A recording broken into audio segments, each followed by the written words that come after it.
Welcome to The Funnel. My name is John Shane. I'm president of Alignment Group. This is episode number 273 of The Funnel, a simple guide sales managers can use to achieve successful sales goal setting. Now that's a mouthful. And I read that out loud, and it's pretty long.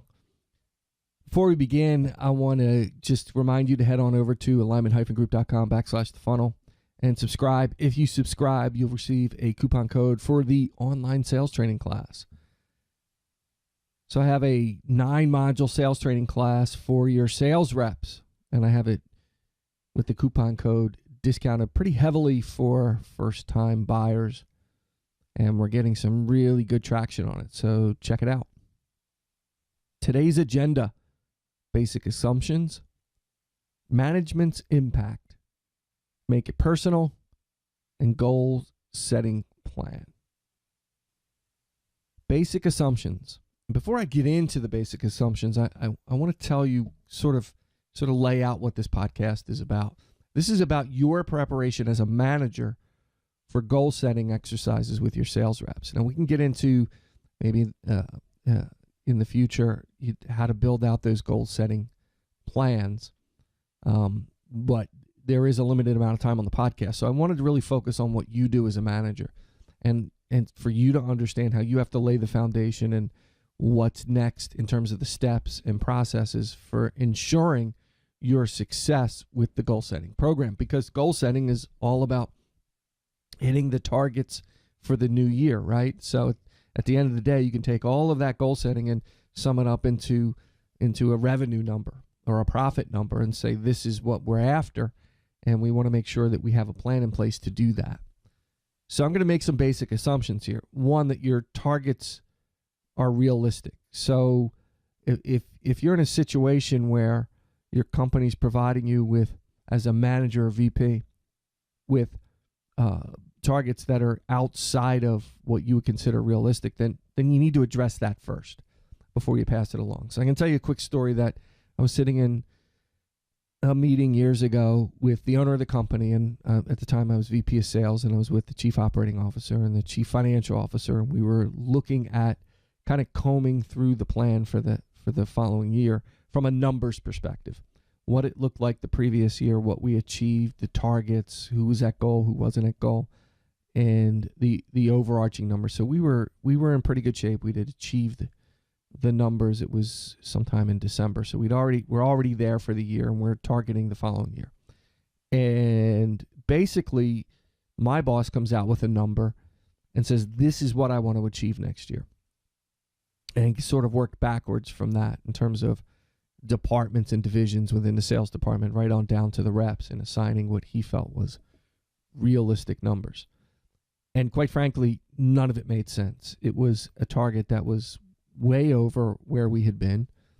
There was no data to sort of match what he wanted. He just picked a number that he wanted to hit and worked backwards in assigning those numbers out. And I'm trying to explain that this is not realistic, but in his mind, you're not a team player. You don't have the drive to be successful, because any number we put out there, you should be able to hit. It just makes no sense to me. So even this chief financial officer was having that battle, like, look, this doesn't make sense. This is our existing customer base and the opportunity of business within that customer base, the new business targets we want to achieve, the new product targets. It doesn't match up with the number you're asking for. So we had to work really long and hard to get to a realistic target, because if you put a realistic target out there, you're in better shape. You put something out there that's unachievable, and you basically just say, we can do this, without any data to back that up, you've got problems on your hands. Okay?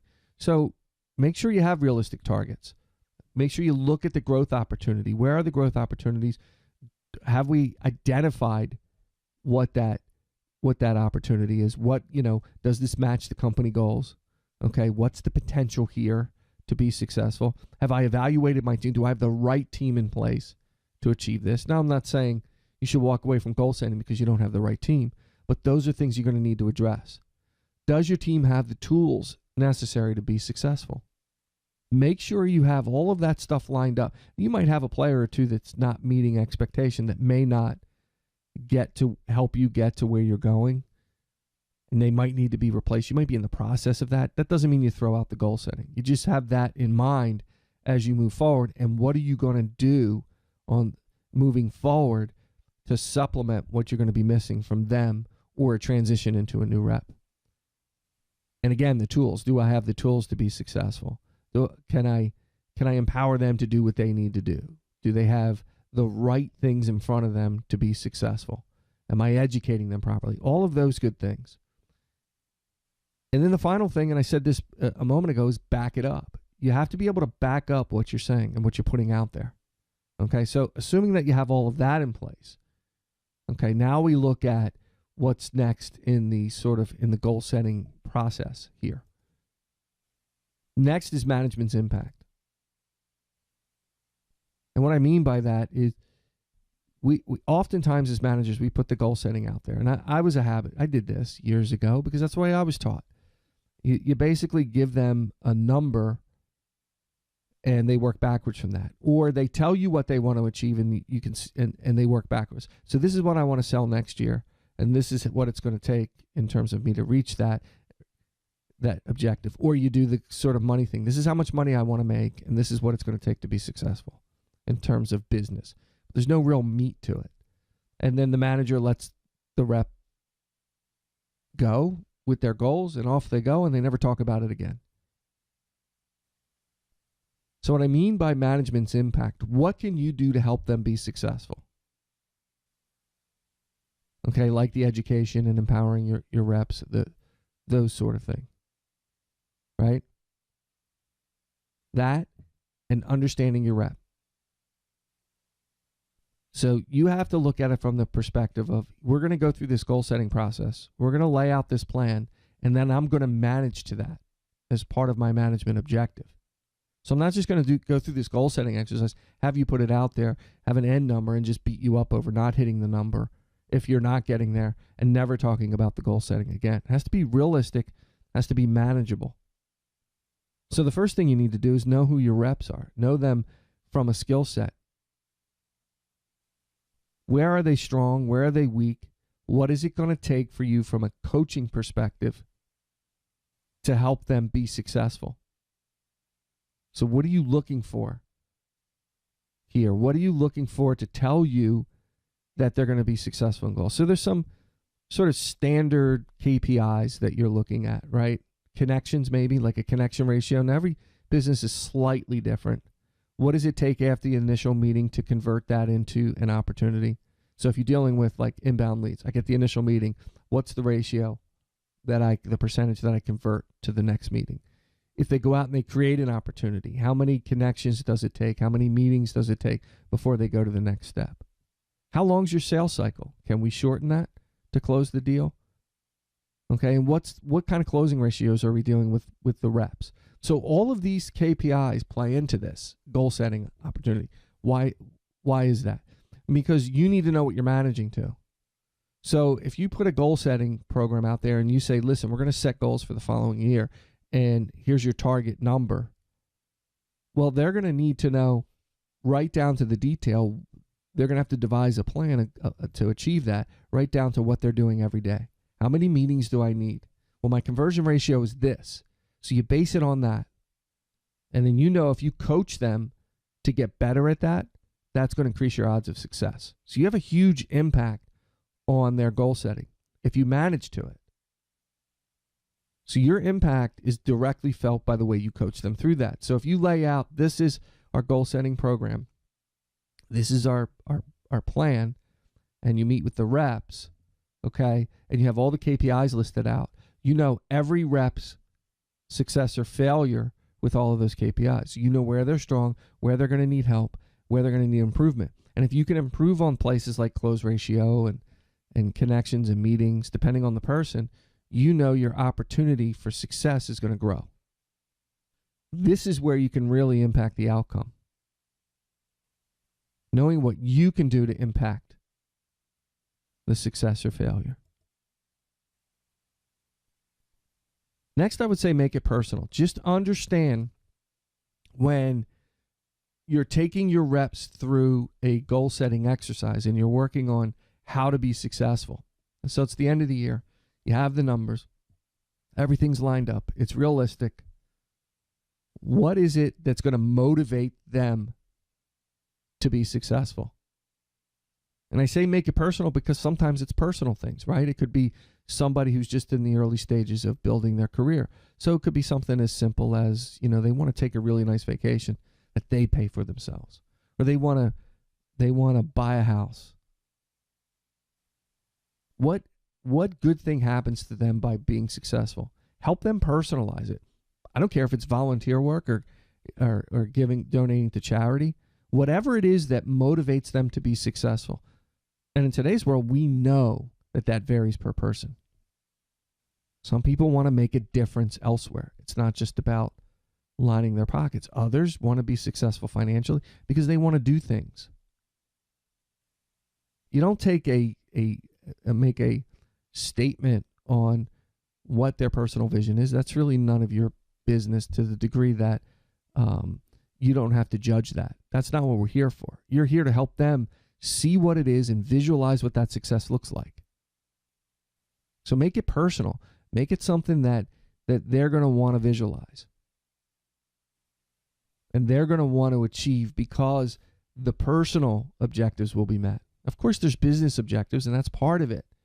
But the two are combined. We work every day. We have to enjoy what we do. We have to love what we do. But there are things we want out of our lives beyond work. And sometimes that takes compensation to get there. So if you can help them visualize that success, that's going to make a stronger bond between you and the rep. It's going to make a stronger bond between them and the goal setting. It's not just a wasted exercise with their manager because they're told to do it at the end of the year.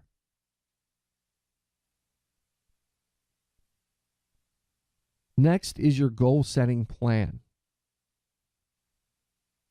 Okay, so this is kind of similar to what we've done in the past, what we've talked about in the past with like a coaching plan, right? Where you have to have a plan for success. So basic stuff like meeting date and time. How will you track progress? So you got to start thinking about this. Okay, I'm going to put this goal setting program in place. These are the things we're going to track. These are, we're going to go through the numbers. We're going to make it personal. Well, how are you going to track it? How are you going to track progress? So don't go overboard with this. If you go overboard with this and you can't track it, it's useless. Stay within the confines of what you're capable of doing and what your company's capable of providing. It may not be the greatest and best goal-setting program that's ever been written, but it's a start. And if you can show success with that, then maybe you can go up the food chain and ask for some additional resources as you begin to have success. What's that meeting cadence look like? Is it part of the coaching plan? My response would be yes. You just fold it right into your coaching plan because you should be spending 70 to 80% of your time coaching. So you put out the goal setting dates and times. You lay out the parameters of the expectations, what you expect from your reps. And I would put in there, hey, if you want to meet ahead of time to have a discussion about this, I'll be more than happy to do so. So open it up to them to come to you and say, hey, I need some guidance on this. So you can provide guidance. First of all, if someone comes in and they nail it without the guidance, kudos for them. That's exciting.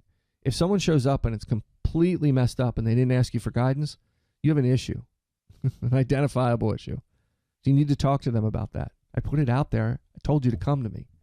Don't wait until the last, here we are. So put out that meeting date and time and give them the opportunity to come to you for guidance on building this out. Make sure you understand how you will track their progress. And it's not just the number. Well, if they hit their number, they go, really? Okay, maybe something fell out of the sky, a really big deal. And they haven't done anything that's on the goal setting plan. Is that helpful? No, they should still be going through that. That's why it should be part of your coaching plan, part of your ongoing weekly, monthly, quarterly discussion. Build it into that coaching plan. And then think about what corrective measures you're going to take if they're not achieving those targets, if they're not working through that successfully. So if they're not doing anything, you got a big problem on your hand. It could be something very small that they're not doing. I'm having a difficult time managing my day and finding the time to do this. this one part of it. Okay, let's sit down and put our heads together and figure out what we're going to do. I'm going to help you get there. And within all of that, you're going back to those KPIs I talked about, connection ratios and closing ratios and all of that good stuff. You know where there's reps are weak. You should be dealing with that in your coaching. But if you focus on those things where you know they're falling down a little bit, you help them improve there, and you match that with the goal setting plan and the things they're supposed to do to achieve the targets, that's magic. You're going to see a growth, and you're going to see an acceleration in growth. You'll be able to backfill for the weak spots. You know, that rep you're trying to replace or the new rep you're trying to onboard to get out in the field to start hitting some numbers for you. That's where you can backfill. You don't say to somebody, listen, I'm down 2 reps. I need you to make up for that. I've seen that. That's wrong. It just happened to a friend of mine. It's not right. That's not their job. It's not their job to pick up the slack for somebody else. Their job is to achieve the targets that that have been put in front of them, and their job is to hit the plan. And hopefully you have some incentives for overachieving your target. You should think about that if you don't have that. But you don't go to somebody and say, hey, I'm down 2, you need to help me. It doesn't work that way. So the plan is simple. Make sure you have the meeting date and time, how you're going to track progress, what the cadence looks like, how you're going to guide them to success with this. Build it into the coaching plan. Make sure you have corrective measures in place so you can get ahead of things before they get out of hand. And I guarantee you, if you follow this and you build a really good, strong goal setting program with your team, by the end of the year, you'll be very happy with the outcome. You can find us on Facebook.com/alignment group. I'm on Twitter @ShayJohnR and LinkedIn, of course. You can always contact me, jshay@alignment-group.com. Head on over to the website, alignment-group.com. If there's anything that we can do for you, throw out an email to me. I love responding to emails. I don't get back to them like that day, but usually within a week. Or if it's heavy, it's a week. If it's not so heavy, it's a couple of days. I'll get back to people. And a lot of times, again, I suggest a one-on-one conversation. Listen, it's free of charge. I love doing it for subscribers. I love hearing the stories. It helps me as much as it helps you. I get a lot out of it in terms of what I do. I even get some podcast topics out of it. And it also helps me when I'm working with my clients. So feel free to reach out anytime. As always, thank you for subscribing and keep filling the funnel.